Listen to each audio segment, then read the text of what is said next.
Vamos. Bueno, bienvenidos al capítulo 2 de Linux Essential. Estamos viendo hoy el capítulo que es aplicaciones de código abierto y licencias.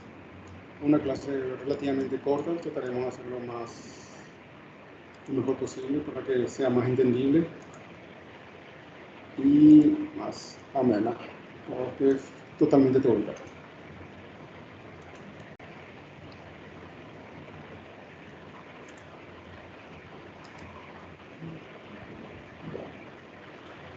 En este capítulo vamos a conocer varias herramientas y aplicaciones de código abierto. También vamos a hablar de software y concesión de licencia de código abierto.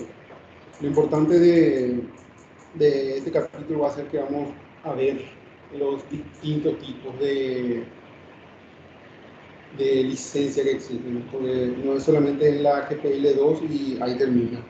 Hay otros tipos de licencia, hay licencias que nos permiten, por ejemplo, ejecutar un audio, vamos a decirle, o un video, pero no nos permite realizar, por ejemplo, propagandas con ese audio o con ese contenido, o hacer una presentación, o disponer eso en internet como si fuese de nuestra propiedad. Se nos permite usar para uso solamente personal, pero no para uso comercial, vamos a decirlo. No es algo que se pueda hacer así.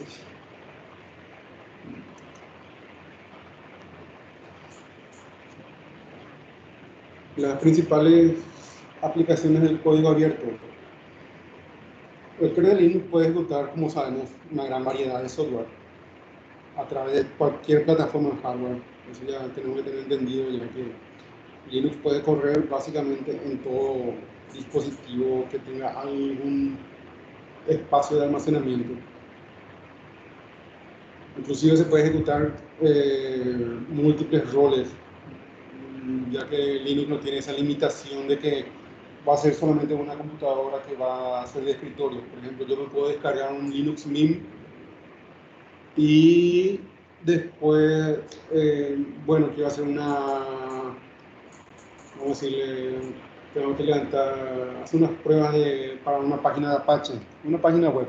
Entonces, lo único que hago es descargo la aplicación, en este caso sería el servicio de HTTPD, que sería el que va a correr como el servidor el servidor web, y con simplemente levantar ese servicio yo ya tengo una máquina que es, vamos a decirle, de escritorio, pero que está corriendo un servicio web. Y ahí puedo realizar mi prueba de mi página web que estoy desarrollando o lo que fuera que esté necesitando probar. Entonces, simplemente como dice acá, una cuestión de configuración, configurar cuáles son las aplicaciones y se va a ejecutar. Eso es así.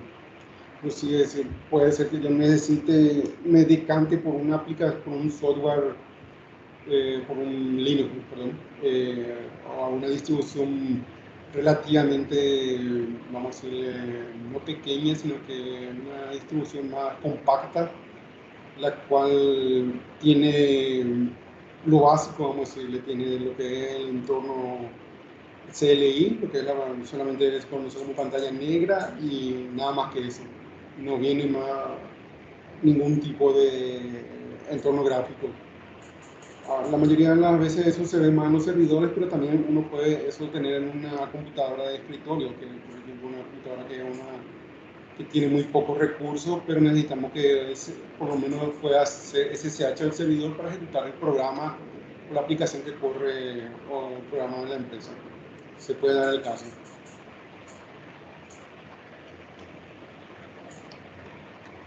Una ventaja que se puede tener en esto es que uno puede simular casi todos los aspectos vamos a decir, si estamos trabajando o vamos a hacer un desarrollo para una empresa, pero la empresa si no nos provee un entorno de desarrollo, de producción, vamos a decirle, para que nosotros podamos probar el software por A o B motivo, ya sea que tenga o no tenga los recursos suficientes para hacer o no tiene las ganas de hacer.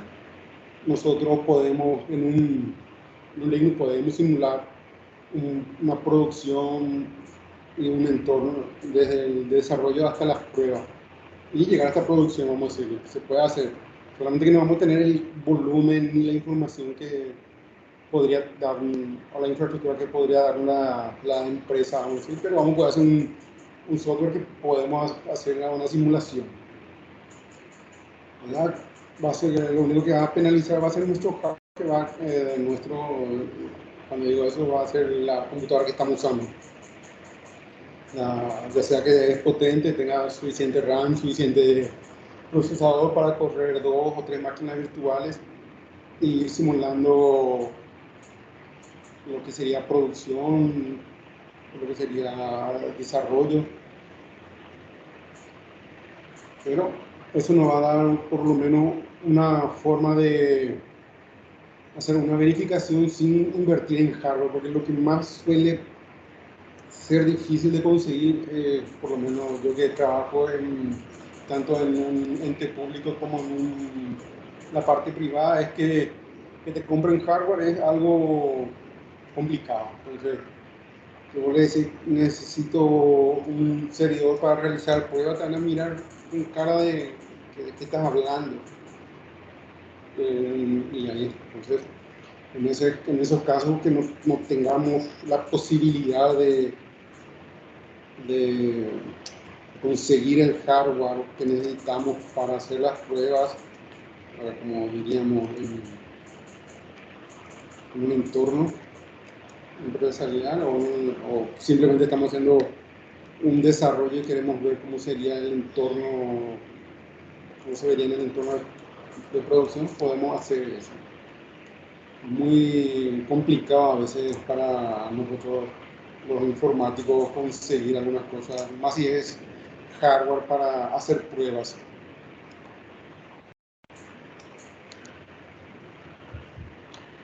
Entonces con la virtualización por ahí nosotros podemos pasar a hacer algo mejor. Porque pues la otra opción es probar en producción. No es una buena opción, pero veo muy a menudo que como no hay recursos para hacer una prueba, directamente pasa a la producción y si funciona, funciona, y si no, se vuelve atrás y se vuelve a hacer se vuelve a resolver el problema y se vuelve a pasar a producción hasta que quede funcionando.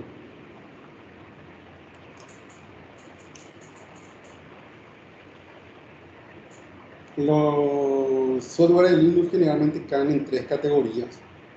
La que en realidad casi de todos los sistemas operativos vamos a decir que caen en esto.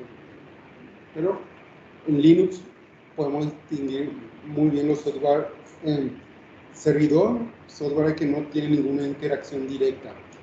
En realidad el servidor, sí digo, vamos a tener que tener una interacción, vamos a tener que configurar primero el servidor, vamos a tener que instalar el servidor, vamos a tener que levantar los servicios o el servicio que va a correr el servidor.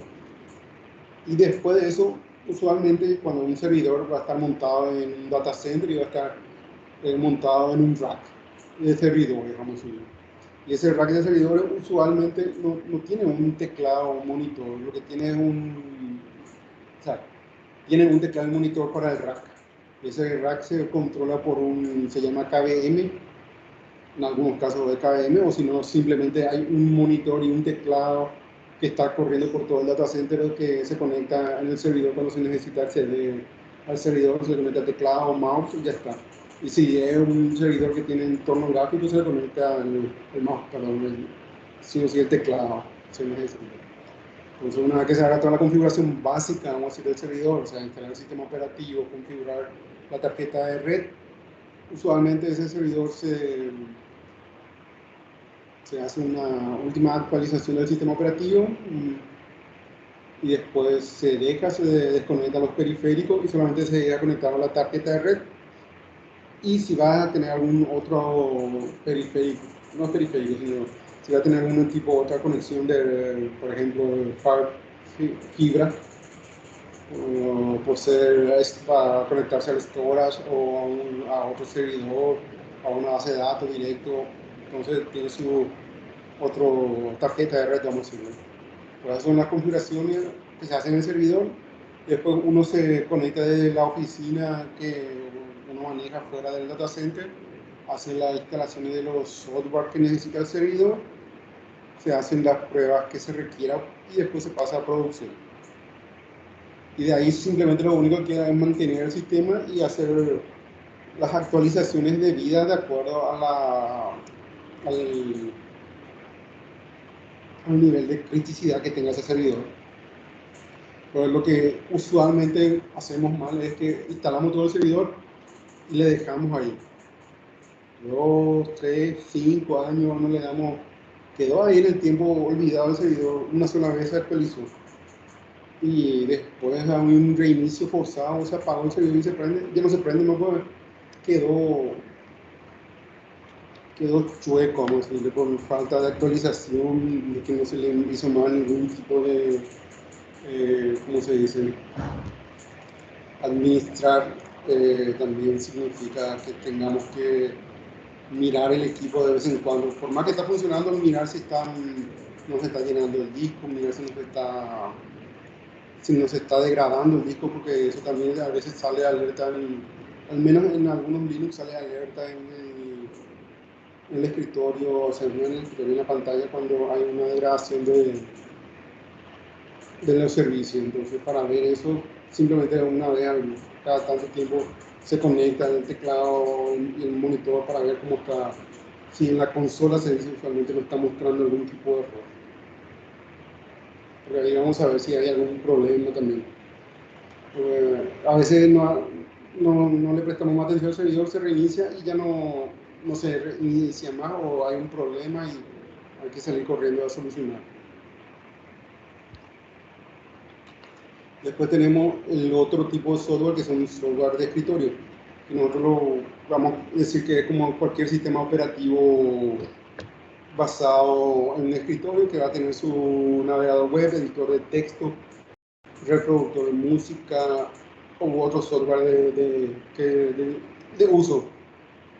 Un servidor sabemos que no va a necesitar de entorno gráfico. Uno de escritorio sí va a necesitar escritorio porque supongamos que estamos trabajando y tenemos que hacer informes.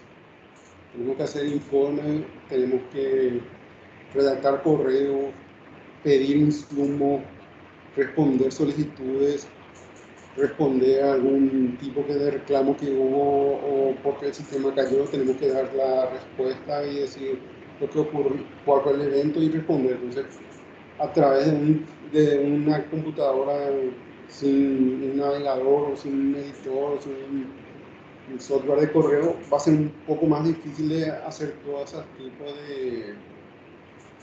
de tareas.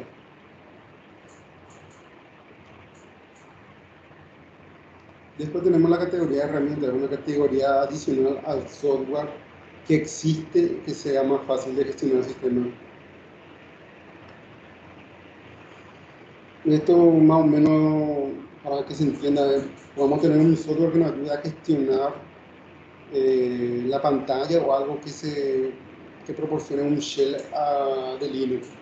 O incluso herramientas más sofisticadas que convierten el código fuente en algo que la computadora pueda ejecutar. Entonces son herramientas, caen un poco más en el lado vamos a decir, del lado desarrollo, vamos a decirlo, pero no tanto tampoco. Pues existen herramientas que nos sirven para monitorear en Linux, monitorear el estado, como les dije, del hardware, que son herramientas bastante Javi y potentes. esas cosas, ¿verdad, profe? ¿Cómo? Javi, puede ser. Creo que en mi trabajo los muchachos instalaron este Javi, creo que era, para monitorear la red y esas cosas. ¿A eso más o Eh, menos se refiere, profe? El software de herramienta, bueno, en lo que se refiere a Linux, por ejemplo, sería un software de herramienta para monitorear, sería un programa que se llama, o sea, un programa que ya viene integrado con algunos Linux, que es el Nmap. Si no está integrado, se instala y se descarga, pero es uno que sirve para monitorear la red. Uno puede ejecutar un comando por ejemplo, de Nmap y puede mapear la red entera de una oficina, descubrir los puertos que están abiertos descubrir, inclusive saber qué sistema operativo es el que está corriendo que está respondiendo, vamos a decirle. Y es un sistema de monitoreo. Por ejemplo, uno puede monitorear y sacar un reporte y pasar a la gerencia y decir, bueno, mira, estos puertos están abiertos y estos puertos no deberían estar abiertos. Esto sí y esto no. Una cuestión de seguridad, vamos a decirle. Ahora, herramientas Está que se... bueno ese. ¿Cómo? No, ya está bueno el animal.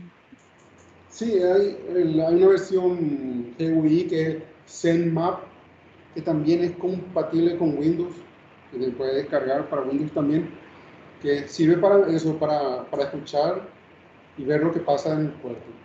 Después están otras herramientas de monitoreo como el Wireshark, que ese sí es una herramienta ya de escucha. Escucha el tráfico que pasa por ciertas redes y se intercepta el tráfico. Estas herramientas se usan mucho más para el tema en algunos casos, vamos a decir, para hackear y en otros casos para hacer pruebas de penetración o hacking ético, que se hacen para herramientas específicas para no se podría, para medir el nivel de seguridad que tiene una empresa. Todo depende de cómo se use la herramienta, puede ser buena o mala la intención, pero la herramienta está desarrollada para el fin de detectar vulnerabilidades. Así también los software de herramientas así de desarrollo, la mayoría de las herramientas de desarrollo caen en esta categoría de software de herramientas, que es una categoría donde uno puede descargar las herramientas y usarlas.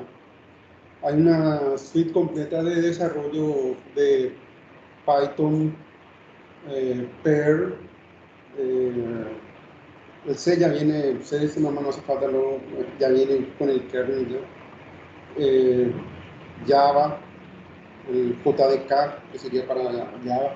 Todos son software adicionales que se pueden instalarle a cualquier distribución de Linux y que permite a Linux ampliar su funcionalidad. Entonces, pero pongámonos, por ejemplo, en una situación en que nosotros necesitamos hacer unas pruebas de un software de servidor, pero no tenemos el servidor y no nos van a dejar tampoco. Entonces, en una computadora de escritorio podemos hacer eso.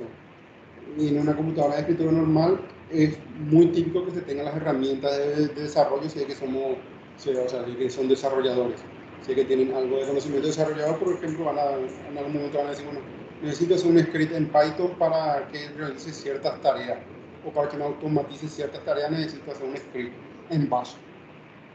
Y uno puede tener el IDE que quiera para programar, ya sea que simplemente use el editor de texto de Linux, o sea, el modo gráfico, que sería dependiendo del gestor de ventanas que tengan habilitado. Si es GNOME sería edit, si es KDE sería KEdit, si es Mate es MateEdit o MateNote, algo así, no me recuerdo, pero nosotros en Linux simplemente podemos abrir cualquier editor de texto en modo gráfico, vamos a decirle, y cuando le damos a guardar le decimos que tenga extensión .sh, por ejemplo.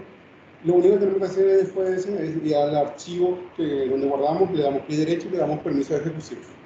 Con eso nosotros ya le estamos diciendo al equipo que ese es un script que se tiene que ejecutar, o sea, que es un script que es un ejecutable, que si le damos doble clic no es que nos va a abrir un bloc de notas, sino que va a correr el proceso de ejecución directamente.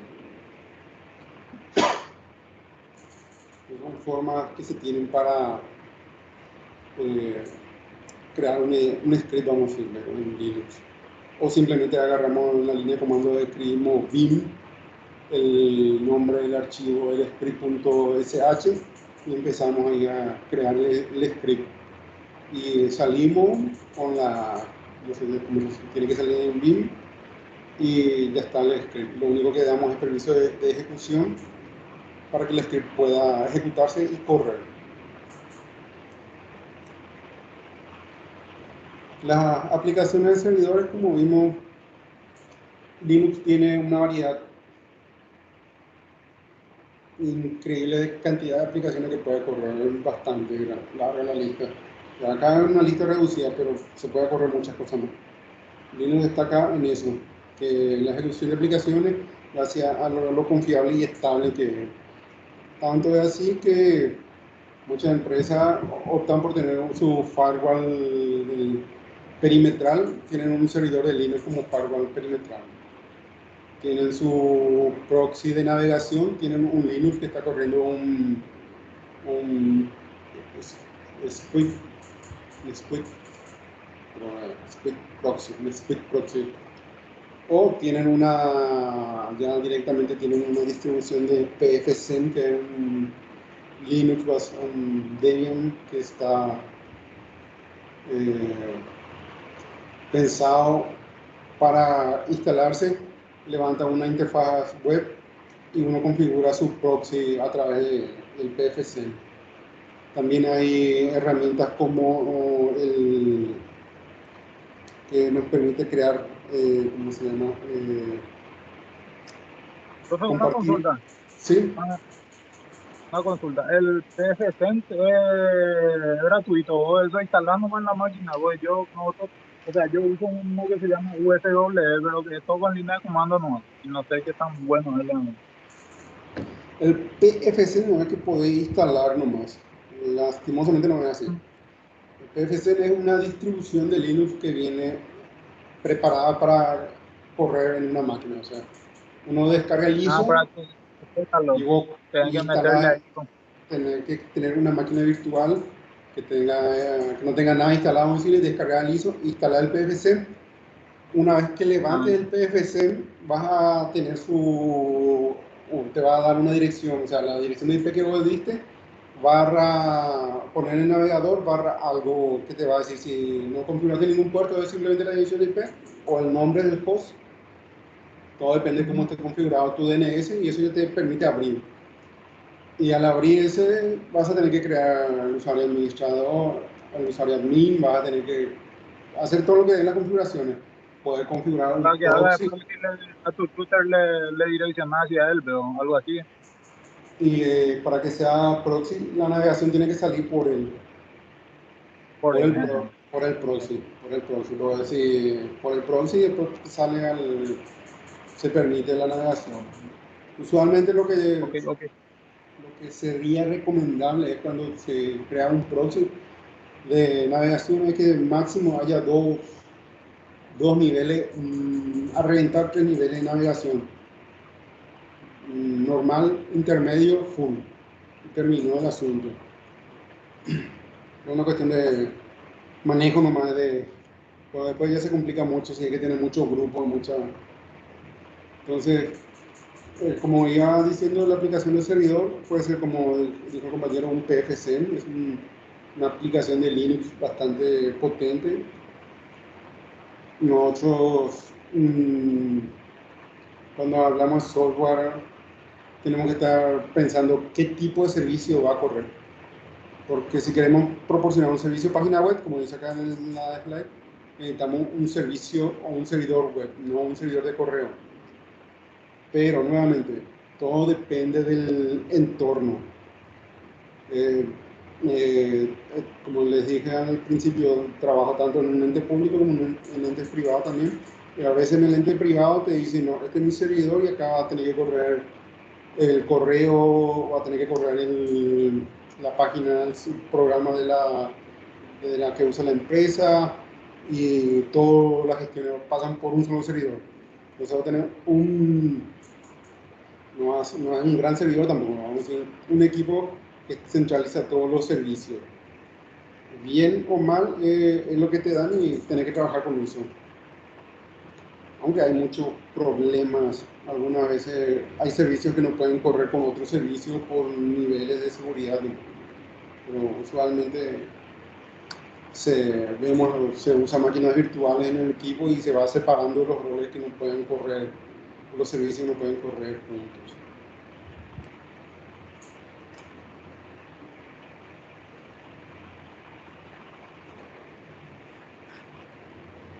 Y como les estaba comentando, acá tenemos algunas de las aplicaciones más o menos conocidas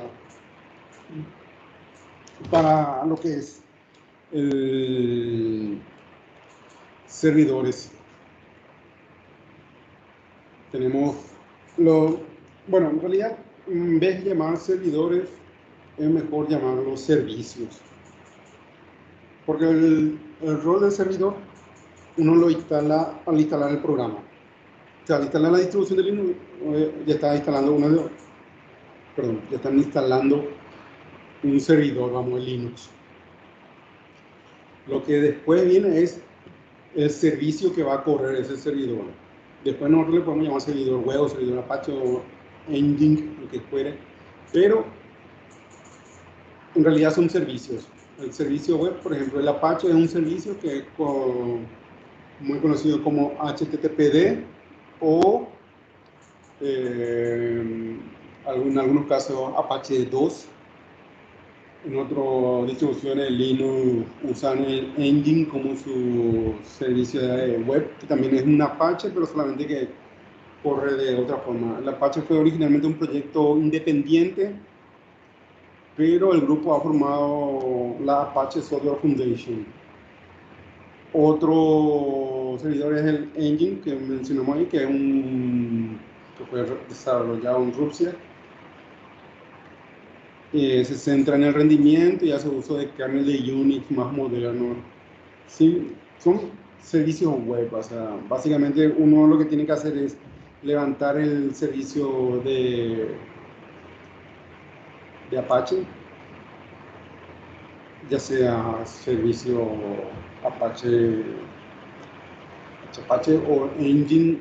Hay otros proyectos, pero estos son los más conocidos y son para lo que hay más soporte, vamos a decirlo, en Linux. Después tenemos el servidor de correo. El SendMail no se usa más, para que sepan que existió. Es totalmente inseguro desde todo punto de vista.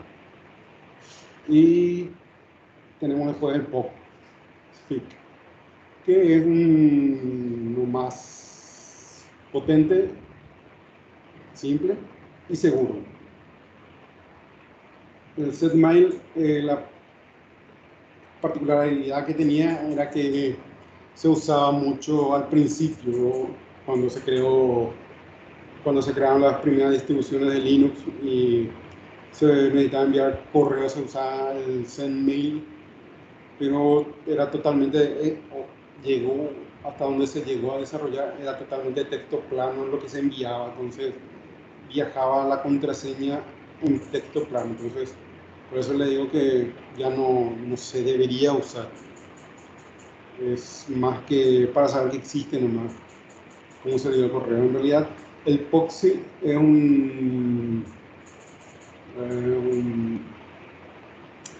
propiamente dicho, es un servicio, vamos a decirlo. No es como, por ejemplo, el Microsoft Exchange, que te da una particularidad donde vos podés gestionar mucho más y podés gestionar grupos, esas cosas.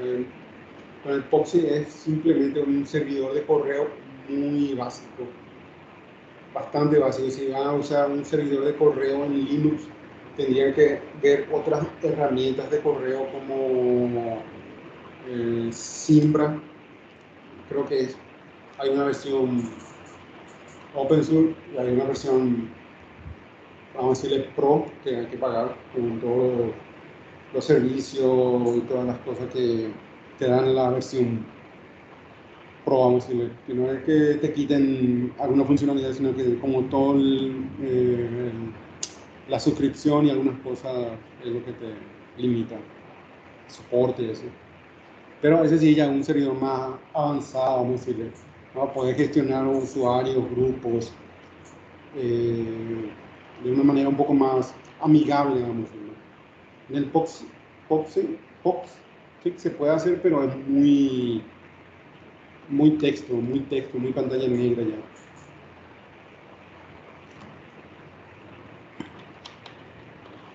Pues tenemos servidores Samba y NFS.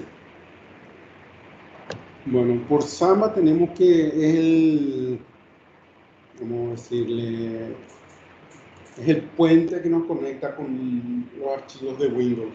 Si nosotros tenemos una máquina de Windows, necesitamos que se conecte a un servidor Linux para algunos archivos. Tenemos básicamente 3 o 4 opciones, pero ya son opciones, vamos a decirle, en donde el usuario tiene que tener una cuenta que tenga privilegio para hacer SSH, y el usuario tiene que tener, por ejemplo, el WinSCP para conectarse al equipo, que es un programa de segundo tercero, o sea, tiene que cargar un programa, conectarse tipo por SSH, pero todo es gráfico, copiar lo que va a copiar o copiar, editar y volver a subir al recurso que se conectó. En cambio, con el Samba lo que uno hace es compartir un recurso, como es pues, en Windows, y lo único que tiene que tener un usuario y que tenga privilegio para acceder a eso. Y básicamente es como hacer en Windows / servidor / uso compartido, conectarse a ese recurso compartido, abrir, si te pide credenciales, poner la credencial que te dieron para acceder a ese servidor o a ese equipo, y editas ahí el archivo y ya está. O sea, básicamente es así lo que hace el Samba. Pero se puede configurar para que el Samba pueda tener autenticación del usuario, para que pueda gestionar el tema de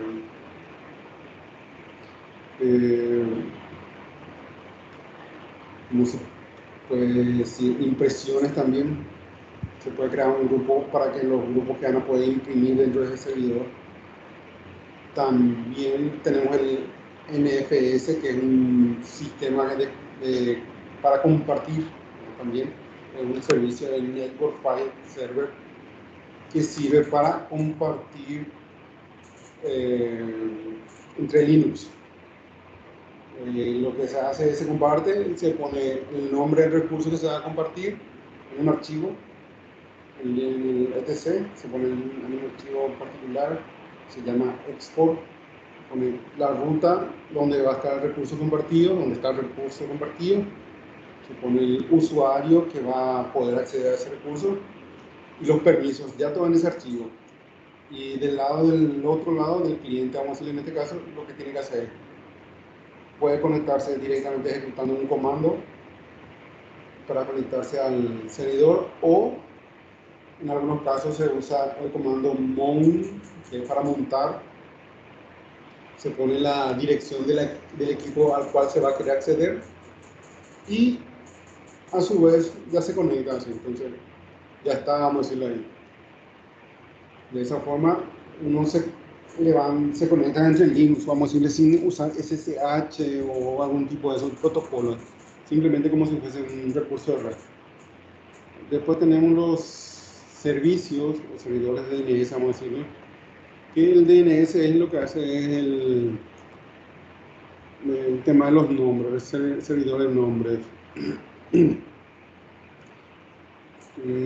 Creo que aquí es Domain Name Server, pero esto lo que hace es, un servidor DNS lo que hace es agarra en una red, vamos a decirle local, normal, todos los equipos que pertenezcan a esa red y apunten a ese DNS. Entonces va a haber un registro de esos equipos en un archivo de configuración. Y por ejemplo, si yo tengo un equipo que va a ser mi equipo de mi servidor de web, yo le puedo poner, por ejemplo, a ese equipo en un archivo, en el archivo de DNS, que va a responder al nombre server DNS, o sea, server web, server-web, la dirección de IP que va a tener, que va a ser, pongámosle 192.168.100.150, ese va a ser su IP. Y a su vez voy a tener, que hay un sistema ahí, entonces pongo sistemas, otra línea dentro del archivo sistemas, vamos a decirle sistemas, al lado va a estar la dirección de IP, que vamos a ser 192.168.100.154, vamos a decirle la misma dirección de IP que el nombre del servidor, Entonces, al usuario lo único que va a tener que poner en su navegador cuando quiera conectarse al servidor web, no va a ser la dirección de IP, no va a ser 192, 168, 100, 154, sino que simplemente puede poner http sistema. Y el servidor DNS lo que va a hacer es, va a ver que está buscando eso, y lo primero que va a hacer va a buscar en su lista de archivos. Encuentra que hay algo parecido a eso, sí hay, le devuelve esa, vamos a decir, le devuelve una respuesta al cliente. El cliente va a ir del DNS, va a ir directamente al servidor donde tiene que ir, que va a ser el servidor de la aplicación web. Una forma de descripción de lo que hace es el DNS. También el DNS se usa para que el DNS sea el que traduzca y almacene los nombres de los servicios, de las páginas web de Internet. Entonces, no es que cada computadora de una red va a ir, va a consultar, va a preguntar y va a tener su registro, no. El registro va a estar dentro del servidor DNS, el DNS va a ser el que va a gestionar eso y va a ir actualizando eso cada cierto tiempo. Entonces, es algo más centralizado y más ordenado y más rápido para las computadoras internas. Porque a ver, si uno ya accedió, si supongamos que la computadora X ya accedió a esa página web y ahora la computadora A quiere acceder, no es que la computadora A vaya a buscar la ruta por donde sea más rápida, no. El DNS ya encontró eso, entonces el DNS les da ya la ruta más corta y ya va a ser más rápido la navegación.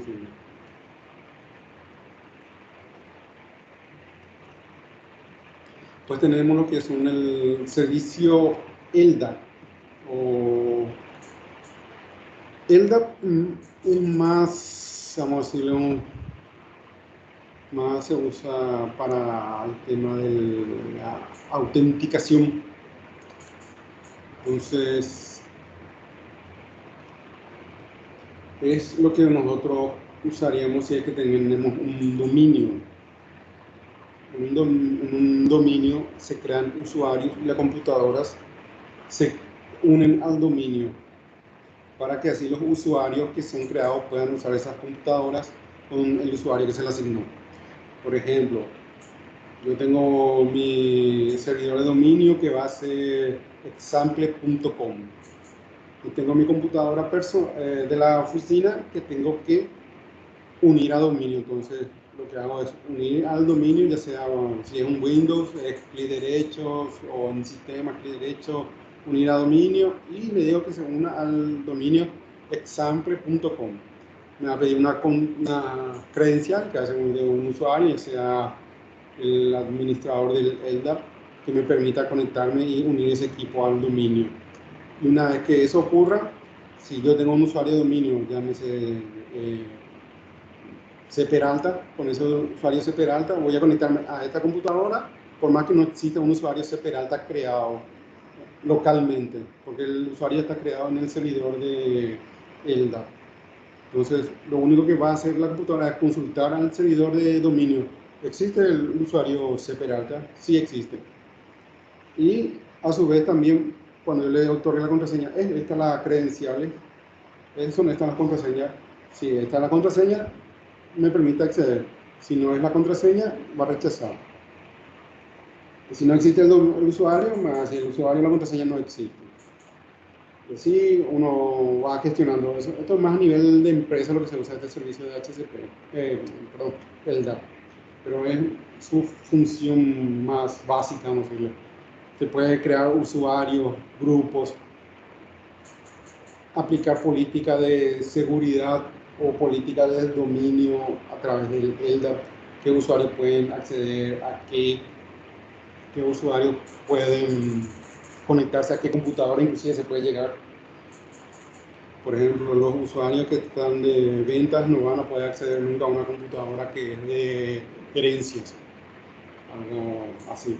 O los que están en stock solamente pueden loguearse en las computadoras que pertenecen al local o al grupo de stock, o la OU de stock.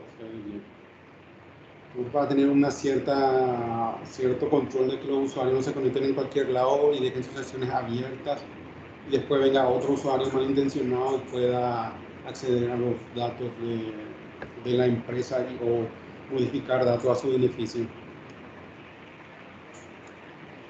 Y por servidor de HCP, la mayoría de las veces este servicio de HCP es manejado por switches o routers. Muy raramente se encuentra que un equipo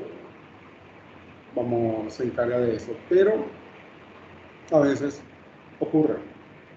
Entonces, las veces que el servidor se encarga, hay un servicio de DHCP que se configura y que se dice, bueno, este va a ser el servicio o máster de DHCP, donde todos los equipos van a escuchar, todos los equipos de esta red van a escuchar este servidor de DHCP para obtener las direcciones de IP.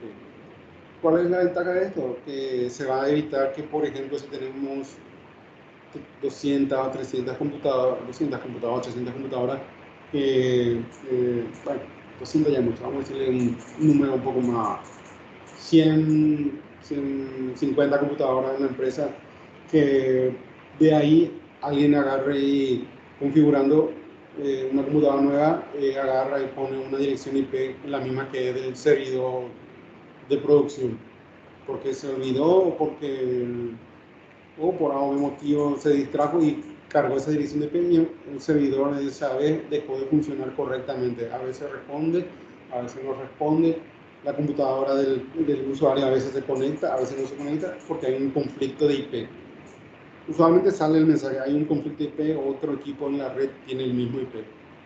Entonces se te avisa, pero una vez que hiciste, pues ya se corta el servicio y si había algún proceso que alguien estaba corriendo, murió ese proceso ahí. Entonces lo recomendado cuando hay muchas computadoras que administrar y para evitar el error humano usualmente se usa el DHCP para brindar las direcciones de IP.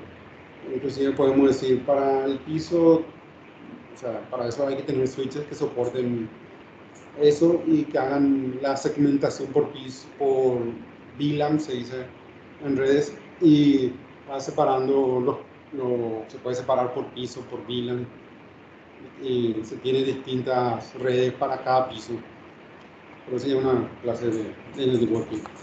Pero el DHCP lo que hace es, nosotros le decimos un rango IP desde el 192, 168, 100, 50 a el 10, 192, 168, 100, 150, estos IP van a estar habilitados para DHCP. Lo único que nosotros tenemos que tener en nuestra tarjeta, que usualmente viene ya, cuando se instala todo un sistema, cualquier sistema operativo, ya viene el DHCP habilitado, entonces automáticamente ya busca un IP, busca un servidor de DHCP en la red local y trata de buscar un IP para ese equipo, para que ya tenga una salida de internet, vamos a decir. Después tenemos servidores de base de datos que acá, olvídate, acá cualquier servidor, cualquier programa de base de datos cumple el servicio de base de datos. MySQL ya no es más tan así. MySQL pasó a ser de Oracle, creo. Sí, creo que es Oracle el propietario ya. No es más un software libre, vamos a decir. Está un poco desfasado ya esta información. Ahora sería MariaDB, se llama. Y ¿Cómo? mañana Sí, ahora se ahora llama que le María. compró. Oracle compró. Entonces, MariaDB es el hermano gemelo, vamos a decirle, o la hermana gemela de MySQL. Son básicamente los mismos, pero solo que el otro es una versión free total. Y MySQL es una versión ya de SQL, de Oracle. En cualquier momento va a desaparecer, seguro. PostgreSQL siempre fue un programa de terceros, vamos a decirle, se instala, uno puede instalar, descargar, no hay problema, tiene su versión paga, que como todo software de tercero. Hay la versión Free Community, vamos a decirle, la versión Enterprise que hay que pagar. Después tenemos más bases de datos que pueden correr en Linux, tenemos el Oracle, pero el Oracle, como sabemos, es totalmente pagado, o sea, no hay una versión free, vamos a decirle. Las nuevas versiones del SQL, Microsoft SQL, también se puede instalar en Linux, en alguna distribución en particular de Linux, no hay en cualquiera. Creo que se puede instalar en Red Hat Enterprise X, no me acuerdo qué versión, pero creo que ya había ese soporte donde se podía instalar en Linux si que se quería. O está en proceso de salir. No Hay recuerdo uno que bien. se llama Oracle.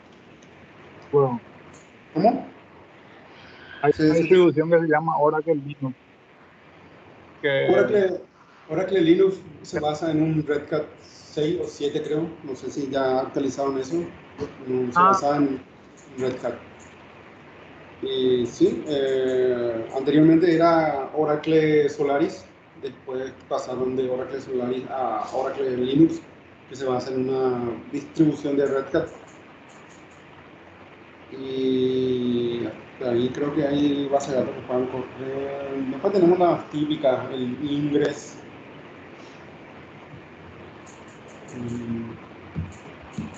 Más eso. No hay. Habría más, sí, pero ya son bases de datos bastante más desconocidas, vamos a decirlo. Pero lo que a nivel, sí o sí vamos a encontrar, o va a ser un MySQL, un MariaDB, un PostgreSQL en cuestión de base de datos. Y esto, la verdad que MySQL ya no se debería lo más usar, ya como saben, mi compañero lo compró Oracle, quiere decir que en algún momento de esta existencia de Oracle va a dejar de darle soporte o va a matar el desarrollo y simplemente va a dejar a la comunidad que usa MySQL en, en el aire, van a tener que pasar o a MariaDB o migrar a Postgres. Lo más seguro que la mayoría opten por ir a MariaDB. Hay otros tipos de servicios que no están en esta lista, por ejemplo, servidores ZIP, SIP o VoIP, que sería más o menos lo mismo, sí, o VoIP, que son servidores que se basan para uso de telefonía.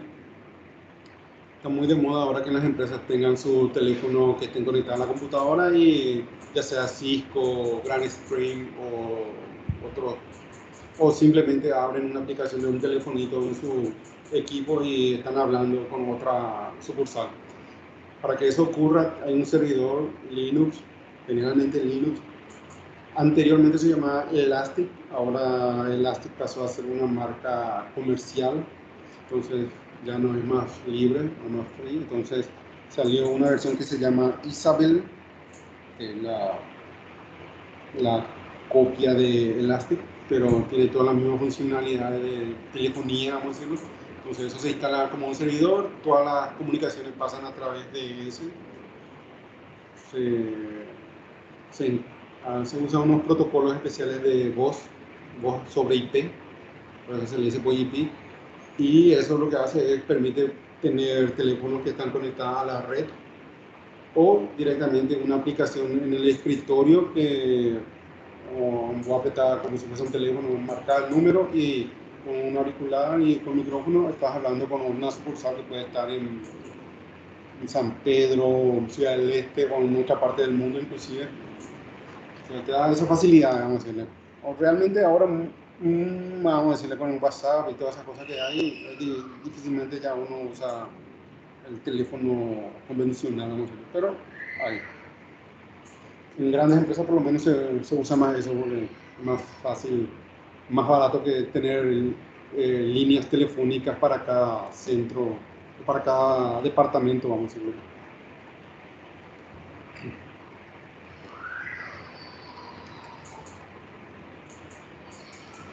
El ecosistema de los escritorios Así como estuvimos viendo, Linux tiene una amplia variedad de aplicaciones para escritorio. Pueden encontrarse juegos, aplicaciones de productividad, herramientas creativas, mucho más.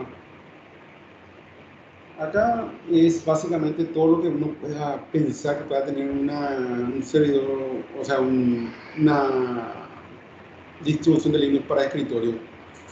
Podemos tener aplicaciones, bueno, las aplicaciones un poco más que más vamos a ver sin saber va a ser los administradores de ventana, que puede ser Combis, el FWM, entorno de escritorio, por ejemplo. Ese por ahí una sola vez vamos a configurar lo que va a hacer cuando se instaló. Cuando se está instalando uno va a preguntar qué gestor quiere usar, si quiere usar KDE, GNOME, XFCE o Mate. O en algunos casos como Linux Mint, por ejemplo, te permite descargar la distribución con un solo gestor de ventana. Entonces hay una distribución que va a ser basada en XFCE, otra versión basada en Mate, otra versión basada en Cinnamon, que es una versión, vamos a decir, basada en GNOME, pero en su versión 2.5, 3.5, 2.5. Entonces son distintas entornos de escritorio, pero que no es que toda la hora vamos a estar interactuando con él. O sea, vamos a interactuar con él cuando iniciamos sesión y estamos ahí en la ventana, pero no vamos a estar cambiando, salvo que no nos guste el entorno que instalamos y necesitemos algo que sea más rápido, con menos, vamos a decirle, adornos o menos, o más rápido. Acá el más rápido entre todo es el XFCE, que es simple y rápido. No tiene mucho adorno, es un entorno de escritorio rápido.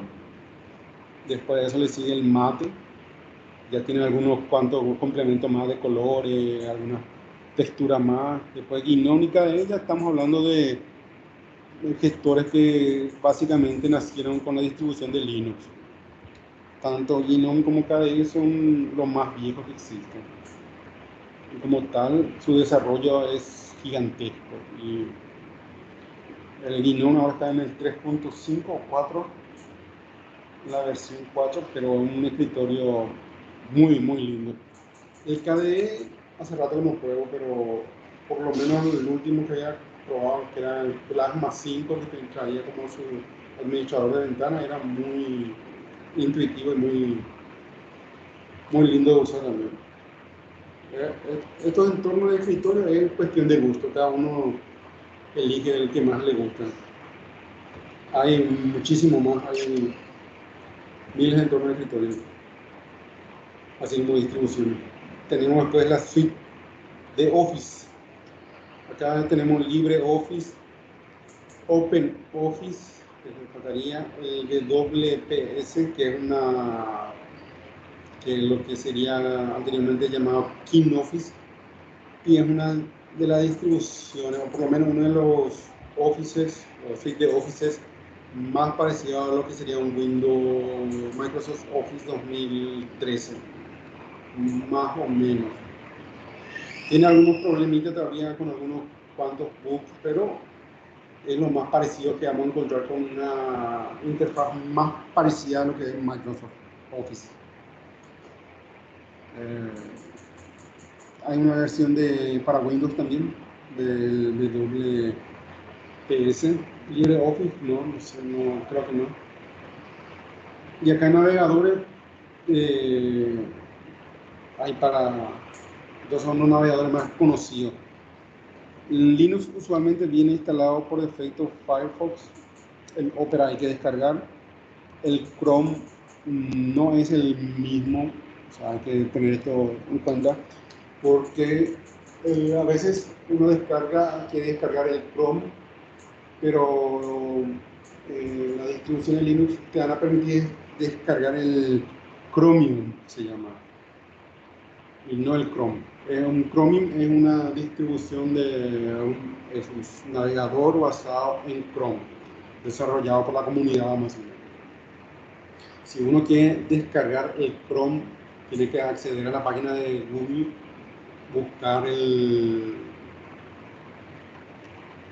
ya sea el RPM o el DPK, dependiendo de qué distribución esté usando, si es un Linux, sea un Red Hat o basado en Red Hat o basado en Debian, y descargar de ahí.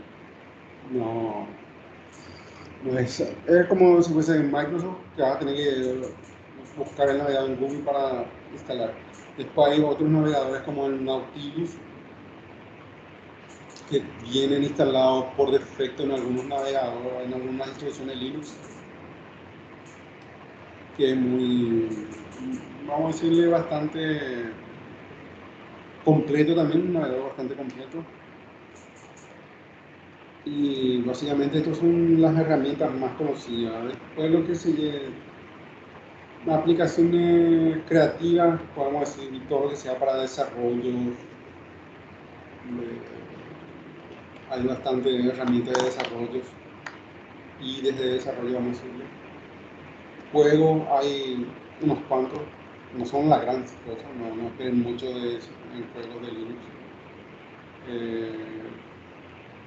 Aplicaciones de audio y video, si hay alguna aplicación que pueda decir que sea lo mejor que he visto desde que se lanzó fue el VLC. Es el mejor programa de audio video que existe actualmente para Linux. Para Windows también.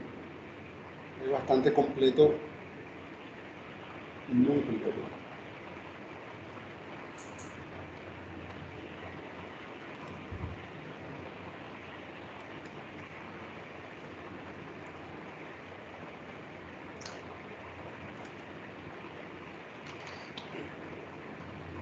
Luego tenemos la herramienta de consola.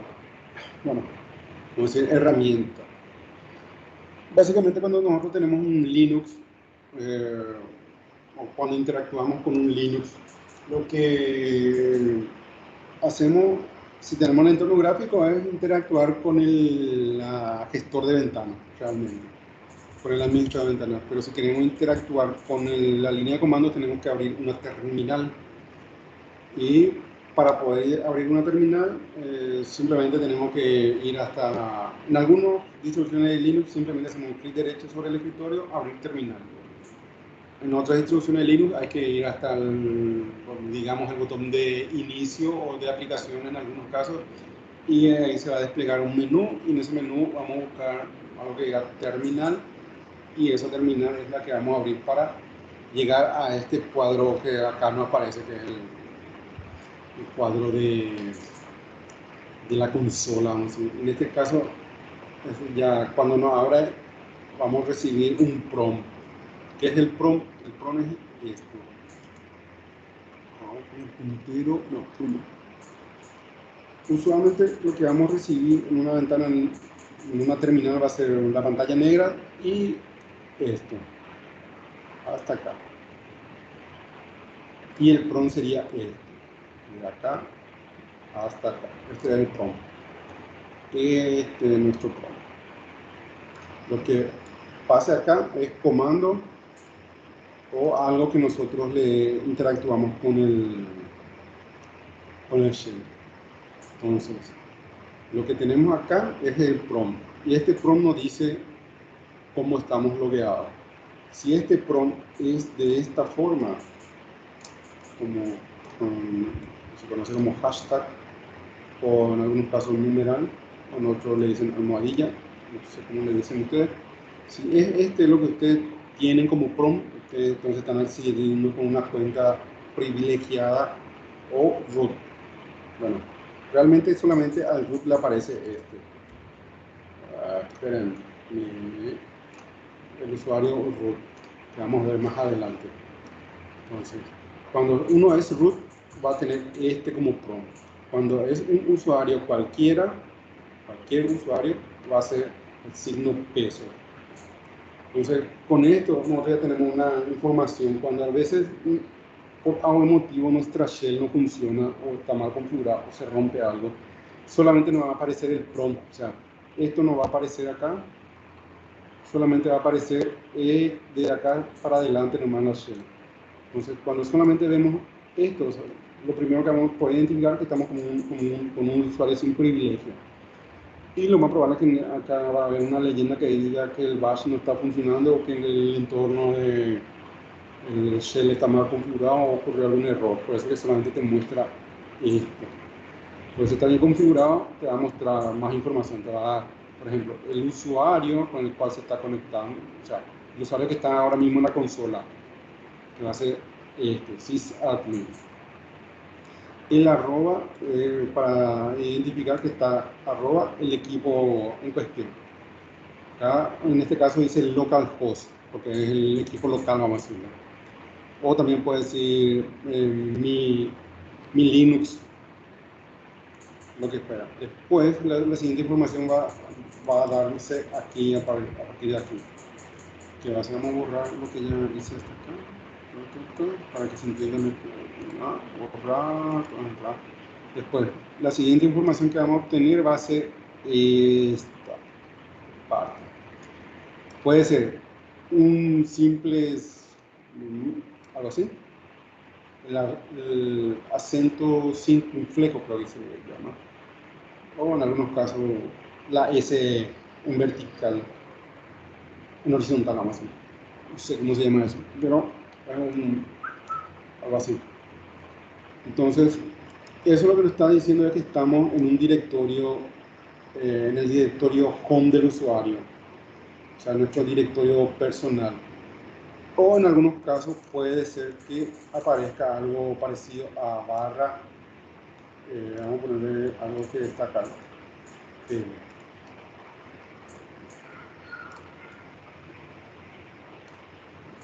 Si aparece así acá, quiere decir que nosotros no estamos en nuestro home, sino que estamos en el directorio que está bajo la raíz y está ubicada en el directorio tem. Entonces, eso va a aparecer acá. Si es muy largo, solamente les va a aparecer el último directorio. Y en este caso lo que nos está mostrando es que el usuario está en su home y lo que hizo fue un comando, ejecutó el comando ls con la opción -l y le dio como argumento esto, todo esto. Entonces el argumento, que es lo que nosotros le decimos, queremos que haga un ls y que lo muestre en forma de listado del directorio barra tmp barra, y acá usa un comodín para que sea todo lo que termine en .gz. Entonces, ¿qué va a hacer el shell? El shell va a interpretar eso, que el comando, el usuario lo que quiere es un listado de todo el contenido que termine en .gs del directorio tem. Y entonces va acá a aparecer una lista. Esto que está acá son los permisos, vamos a ver más adelante, no le voy a explicar ahora porque le va a confundir si son todos permisos. Este número también es un indicador que indica algo. También lo voy a explicar más adelante porque ahora no es el capítulo de eso. Este es el usuario, este campo corresponde al usuario, este campo corresponde al grupo, este campo al tamaño que tiene, este campo a la fecha, y al final nos lista el archivo en cuestión. Toda esta información es porque se le dio la opción -l para este directorio. Si solamente usaba un comando, solamente usaba el comando ls sin ninguna opción, simplemente iba a listar acá este archivo fdbot.img.gz. Simplemente iba a aparecer este archivo nomás, así, a secas, sin nada más. Solamente esto iba a aparecer. Entonces, acá nos dio bastante información que vamos a ver más adelante. Después, nuevamente lo que hizo fue ejecutó un comando. En este caso, ejecutó el comando rm, que es para borrar. Vamos a ver más adelante las opciones que tiene rm. empezó desde la raíz, que esto es una ruta absoluta. Más adelante vamos a ver que es una ruta absoluta y que es una ruta relativa. Porque la ruta absoluta inicia desde la barra, desde la raíz. Entonces, lo que le digo, bueno, el archivo está, que se llama fdboot.img.gz, que está dentro del directorio tmp, borrámelo. Y como este directorio es de uso compartido, vamos a decirle, todos los usuarios pueden acceder a escribir y eliminar el contenido de este directorio, él va a poder eliminar. Entonces creo que, vamos a ver si me tengo la página abierta.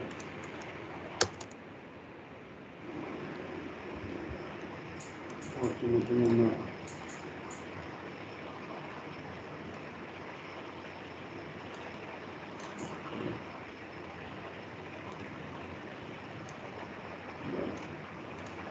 Esto me sale tan chico.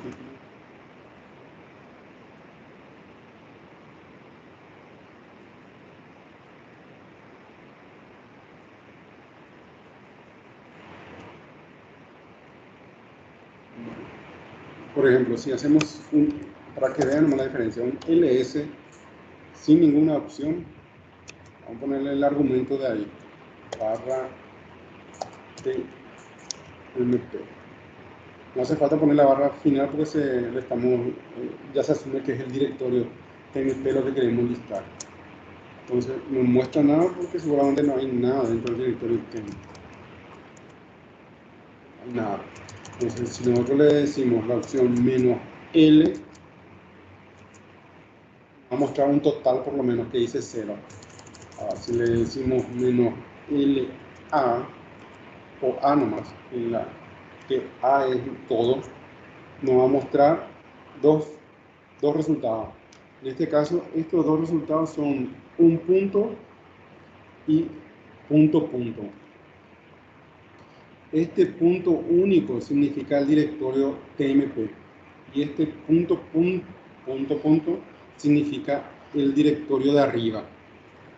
Entonces, si nosotros hacemos cd dos puntos, o sea, punto, lo que estamos haciendo es un cd hacia arriba. Y si hacemos un cd punto, lo que estamos haciendo es un cd al mismo directorio, cosa que no tiene sentido. Entonces, por ejemplo, si hacemos un ls al directorio actual, que sería el home que está ahora el usuario, nos va a mostrar esta información si es que no le indicamos ningún argumento. Si le pasamos un argumento como la L, nos va a dar más datos del directorio. Ahora vamos a esperar que responda. A ver si se colgó la máquina. Vale. Ahí nos muestra la misma información que nos mostró en la presentación. Solo que acá hay otro tipo de información por ser una máquina virtual distinta. Por eso es que sale acá. Si nosotros queremos ver lo que es oculto, todo lo que es oculto en Linux, se usa la opción "-a", vamos a ponerle la "-l" para que salga como una lista. O sea, acá aparecieron más archivos. Nuevamente, como les dije, el CD, el punto hace referencia al directorio actual, el dos puntos hace referencia al directorio superior.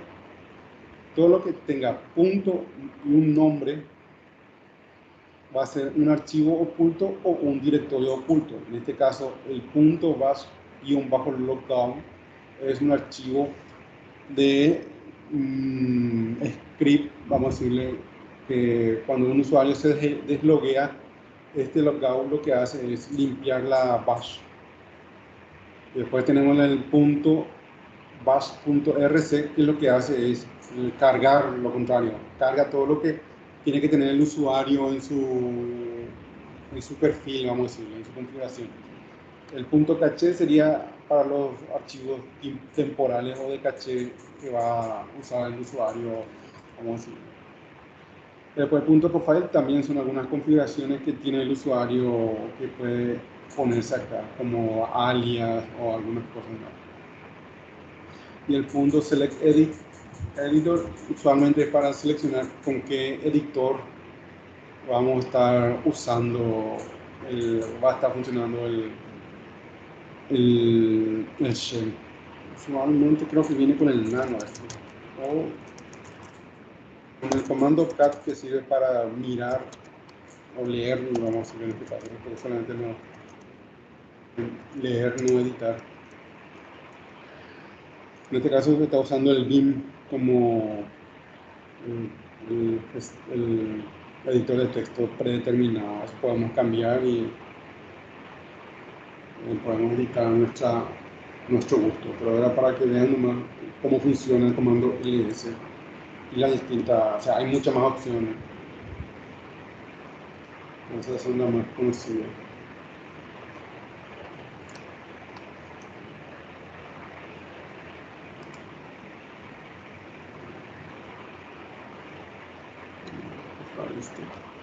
Profe, Señor, yo tengo una consulta. sí, ¿Viste que vos haces ahí un ls? Después buscas el archivo con la extensión .gz. sí, Demuestra que está en el directorio tmp. Y sí, después hace un remove tmp y el archivo. sí. ¿Por qué hace el remove si es que, según yo entiendo, el tmp son archivos temporales que después se desechan?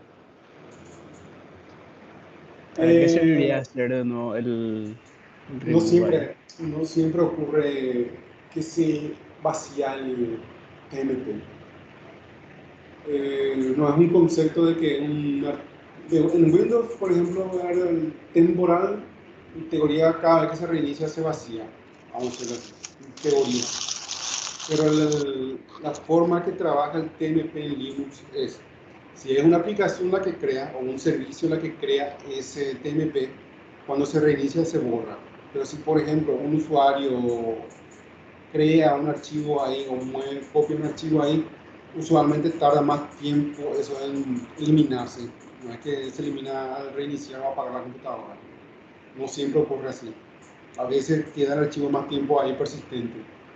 Entonces no es que siempre se elimine. A veces vas a copiar un archivo TMP, vas a reiniciar tu máquina y vas a ver que está todavía ahí el archivo. No es algo que ocurre eh, rápido, vamos a decirle, o frecuentemente el borrado. Sí, es un directorio donde no se recomienda almacenar datos por ser de un tipo de permiso que todos los usuarios puedan tener acceso. Cuando te digo que todos pueden tener acceso, te digo que el permiso que tiene el tema, vamos a ver si en este me muestra. Es una máquina virtual, todavía no tengo instalado una para mostrarle. ls -l barra. O sea, me va a listar todo lo que hay en barra. Y aquí empezamos. Bueno, si se fijan, la mayoría tiene R, W, R, X, R, X. Así es la mayoría. Pero en algunos casos, este por ejemplo no le pueden omitir porque este es un acceso directo, vamos a decir. Pero en el caso del TMP, como ven, tiene RWX, RWX, RW, y acá una T al final porque es un permiso especial.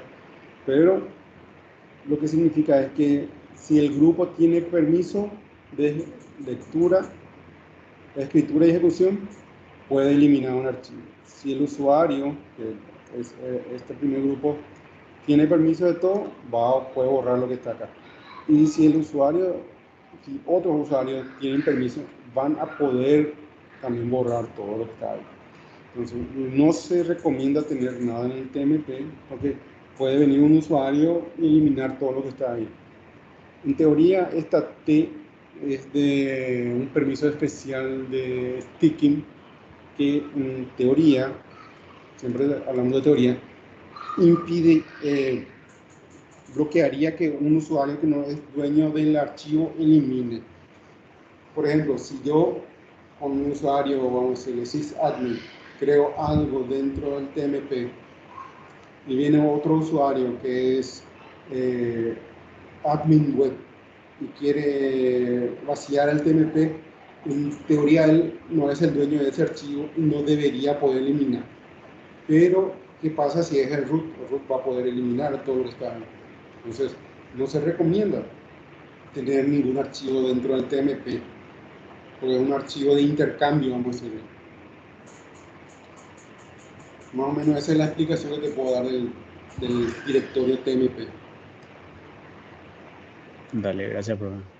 Para eso cada uno tiene su home para poder tener ahí, vamos a decir, los archivos. Y si necesita compartir algo con otro usuario, lo que se hace usualmente es dentro del directorio o dentro del barra o en algún lugar dentro de la jerarquía del file system, se crea un directorio compartido para que los usuarios puedan compartir ahí sus documentos. Vamos a hacer.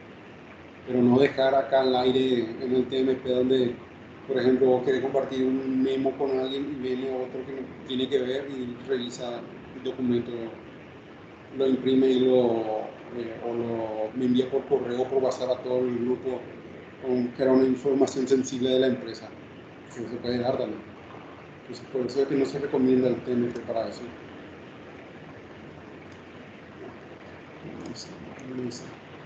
Bueno. Hasta aquí, ¿qué tal están? ¿Tienen alguna duda con respecto a lo que estuvimos viendo hasta acá? ¿Tienen alguna consulta de algo que no les haya quedado más o menos claro?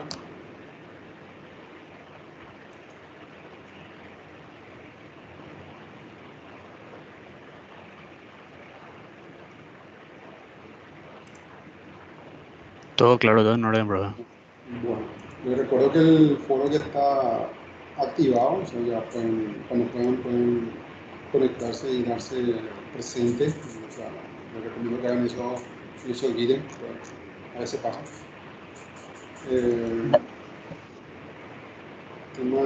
Vamos a ver. Bueno, volvemos a las 8:30. Vamos a tomar un receso, vamos a tirar un poco y continuamos con la otra mitad de la clase. Me faltan unos 8 slides para terminar. Dale, profe. Más pesado, vamos a hacer. Entonces, vamos a tomar un pequeño receso y volvemos para continuar después. Ok. Poner a hablar.